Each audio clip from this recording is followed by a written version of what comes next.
નમસ્કાર. જીવનમાં સુખી થવું હોય, મનની શાંતિ જાળવવી હોય, પ્રગતિ કરવી હોય તો આ 4 વસ્તુથી હંમેશા દૂર રહેવું જોઈએ. નિંદા, નિંદ્રા, વાદ અને સ્વાદ. પહેલું છે નિંદા.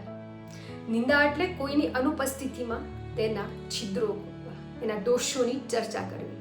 ને મજાની વાત તો એ છે કે કેટલાય લોકોને પોતાના જીવન કરતાં બીજાના જીવનની વધારે ખબર હોય છે.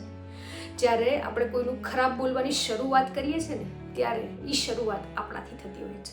જે સમય આપણે બીજાના દોષ જોવામાં ખર્ચીએ છીએ ને એ જ સમય આપણા ગુણ જોવામાં ખર્ચીએ ને તો આપણું જીવન બદલાઈ જાય. બીજું છે નિંદ્રા.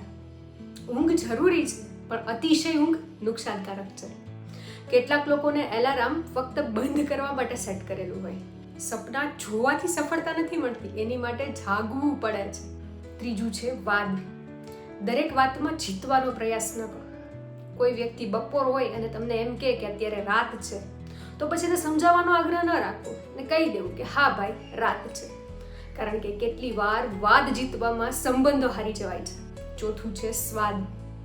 જીભને જે બધું ગમે એ શરીરને ગમે એ જરૂરી નથી. કેટલાક લોકો કહે છે ને કાંઈ નહીં થાય, આજનો દિવસ છે ખાઈ લઈએ, પછી એ દિવસ પાછો દરરોજ આવી જતો હોય. સાદું ભોજન આપણને દવાખાનાથી બચાવે છે અને આપણી હેલ્થ સારી રાખે છે. નિંદા છોડશો તો મન શુદ્ધ થશે, જીવનમાં પોઝિટિવિટી આવશે. અતિ નિંદ્રા છોડશો તો જીવનમાં આગળ વધાશે. વાદને છોડી દઈશું તો સંબંધો બચશે અને સ્વાદ છોડશું, સ્વાદ ઉપર નિયંત્રણ રાખશું તો સ્વાસ્થ્ય સારું રહેશે.